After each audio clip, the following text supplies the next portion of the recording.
आज कश्मीर की रिपोर्टिंग के समय को लेकर हम किसी तरह का समझौता नहीं करना चाहते थे और हमने किया भी नहीं, वरना बात अधूरी रह जाती। और इसीलिए आज हमारे पास इतना समय नहीं बचा कि हम आपको अमेरिका के राजनीतिक दौरे पर लेकर जा सकें और वहां होने वाले प्रेसिडेंशियल डिबेट का डीएनए टेस्ट कर सकें। इसलिए हम ये विश्लेषण आपको अब कल दिखाएंगे।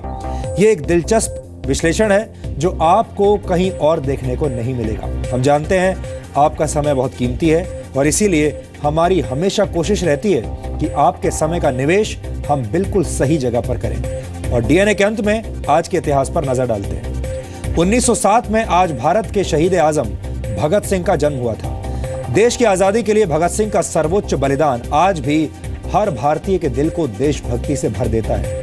1919 में 12 साल की उम्र के भगत सिंह जलियांवाला बाग गए थे, जहां कुछ ही घंटों पहले हुए नरसंहार का उन पर बहुत प्रभाव पड़ा।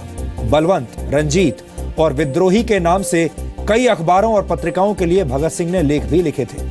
लाला लाजपत राय की मौत का बदला लेते हुए 1928 में सुखदेव, राजगुरु और चंद्रशेखर आजाद के साथ मिलकर भगत सिंह ने लाहौर में तत्कालीन एएसपी सॉन्डर्स की हत्या की और उसके बाद 1929 में दिल्ली की सेंट्रल लेजिस्लेटिव असेंबली में बम विस्फोट करके उन्होंने ब्रिटिश राज के खिलाफ खुला विद्रोह किया। 23 मार्च 1931 को ब्रिटिश सरकार ने भगत सिंह, राजगुरु और सुखदेव को लाहौर जेल में फांसी दे दी थी। आज अमर क्रांतिकारी भगत सिंह की 109वीं जयंती पर उन्हें हमारी श्रद्धांजलि।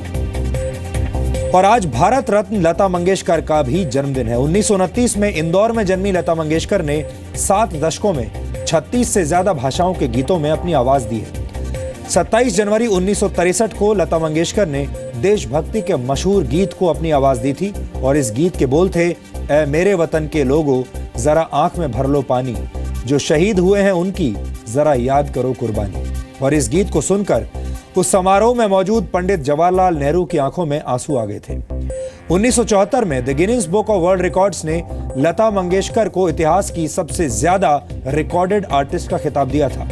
उन्हें हमारी तरफ से बहुत बहुत शुभकामनाएं। और आपको आज ये भी बता दें कि उरी में शहीद हुए 19 जवानों को श्रद्धांजलि देने के लिए आज लता जी ने अपना जन्मदिन नहीं मनाया।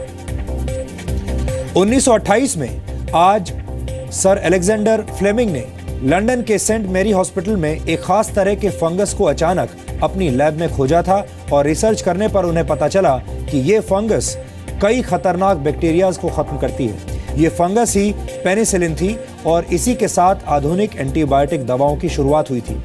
इसे 20वीं शताब्दी की सबसे बड़ी खोज माना जाता है क्योंकि इस खोज ने करोड़ों लोगों की जान बचाई। और आज वर्ल्ड रेबीज डे है।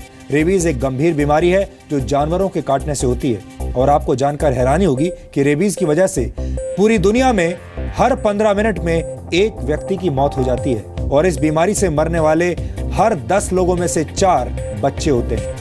इंसानों में यह बीमारी 99% मामलों में कुत्तों के काटने की वजह से होती है। हालांकि वैक्सीन के जरिए इस बीमारी से 100% बचाव संभव है, इसलिए आपको इस बीमारी के प्रति जागरूक होना चाहिए।